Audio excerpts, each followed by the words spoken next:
The 2024 presidential race just went from wild to downright jaw-dropping. We were all set for a rematch of the century between sitting President Joe Biden and former President Donald Trump. But then, boom, out of nowhere, Biden drops out in July, just before his big nomination moment. Eligible incumbent stepping out of the race? Hasn't happened since 1968. Now, Kamala Harris is stepping in with Biden's full support, shaking up the whole game. The race has officially gone off the rails, and it's shaping up to be the most Luxe, unpredictable showdown in modern history. So buckle up and keep watching, because this is just getting started. The showdown between Trump and Harris most likely is the cherry on top of what's already been a completely bonkers election season. Sure, there were whispers about Biden's age for years, but he cruised through the primary without breaking a sweat, since no major contender rose up to challenge him within the party. Meanwhile, on the Republican side, Trump basically ran the show like an incumbent, even though more than a dozen hopefuls threw their hats into the ring. Despite that, Trump's lead was so massive it wasn't long before he became the presumptive nominee, especially after Nikki Haley bowed out in early March. And just when things couldn't get any stranger, the whole Biden to Harris switch-up hit like a curveball, knocking the wind out of third-party candidates. Robert F. Kennedy Jr. even dropped out and decided to back Trump, hoping to boost him and throw Democrats off their game. And Cornel West is still running, kind of. But the biggest twist, the No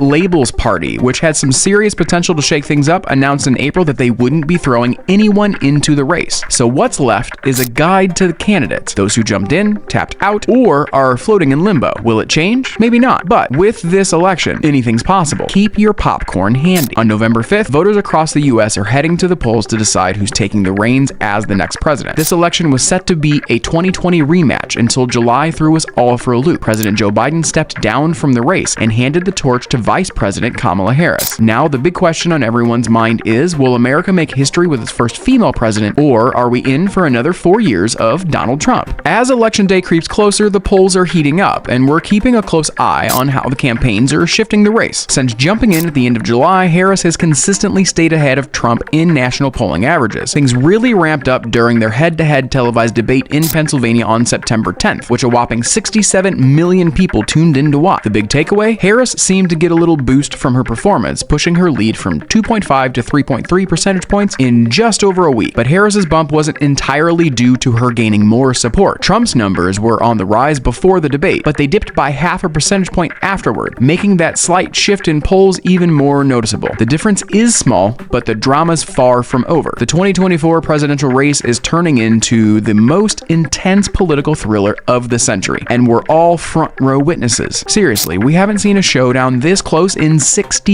years. Ever since the September 10th debate between Trump and Harris, things have been heating up, but let's be real, it's still anyone's game. Sure, Harris has a slight national edge over Trump, but don't pop the champagne just yet. Why? Because the real battle isn't the popular vote, it's the race to 270 electoral vote, and this race is tighter than a drum. Here's where things get wild. Trump has a sneaky advantage when it comes to the Electoral College. His core voters, mainly white voters without college degrees, are overrepresented in those key battleground states. This means that even if Harris wins the popular vote, she might need a massive lead, like more than 3 points, to really secure a win in the Electoral College. And right now, she's not there yet. But let's zoom in on what's really making this election a nail-biter. According to CNN's race ratings, Harris is sitting at 225 electoral votes, barely ahead of Trump's 219. 7 battleground states and 1 electoral vote from Nebraska are still up for grabs. Yep, it's that close. Harris has a slight edge in Michigan, Pennsylvania, and Wisconsin, 3 states that were key to Biden's victory in 2020. But we're talking slight, as in 2 points, folks. That's barely a cushion, and definitely not a place to get comfortable. On the flip side, Trump's ahead by a tiny margin in Arizona and Georgia. It's like a political tug of war. If you gave the electoral votes to whoever's leading by more than 1 point right now, Harris would be at 269 and Trump would have 246. But hold on, there is more. North Carolina is also in play. While it's super close, let's be real. Trump's won the state twice already. If he snags it again, that'll bump him up to 262 electoral votes. And then there's Nebraska's 2nd congressional district, where Harris is the favorite. It's not huge, but it could be the one tiny piece of the puzzle that brings her exactly to 270 electoral votes. Can you imagine winning by just 1 vote? Talk about cutting it close. But wait, there's a plot twist coming. Some Nebraska Republicans, with a little push from Trump, are trying to switch up the state's electoral vote system to a winner-take-all format. If they pull it off, Trump gets 263 votes, leaving Harris at 269. Yep, you guessed it. The entire election would then rest on Nevada and its 6 precious electoral votes. Here's where where things get crazy. The last poll in Nevada had Harris at 48% and Trump at 47%. That's right, just a 1-point difference, well within the margin of error. If Trump pulls off a win in Nevada, we're looking at a 269-269 tie. And what happens if that's the case? The race gets thrown to the U.S. House of Representatives, where each state gets 1 vote. And guess what? Trump would likely have the advantage here, since Republicans are expected to hold more state delegations. Nevada could end up being the decider, and with the state's history of taking its sweet time counting ballots, we might be in for a long wait. One tiny shift in either direction could change everything. Who knows? This election might be the closest and craziest one yet. Kamala Harris and Donald Trump may be the stars of the 2024 presidential election, but they're not the only ones vying for the top spot. Dozens of other candidates are throwing their hats into the ring too. Sure, most of them don't have a shot at winning the White House, but they're still capable of shaking things up, especially for the major party candidate. One of the most notable figures with the potential to disrupt the race, Dr. Jill Stein. You might remember her as the Green Party's candidate from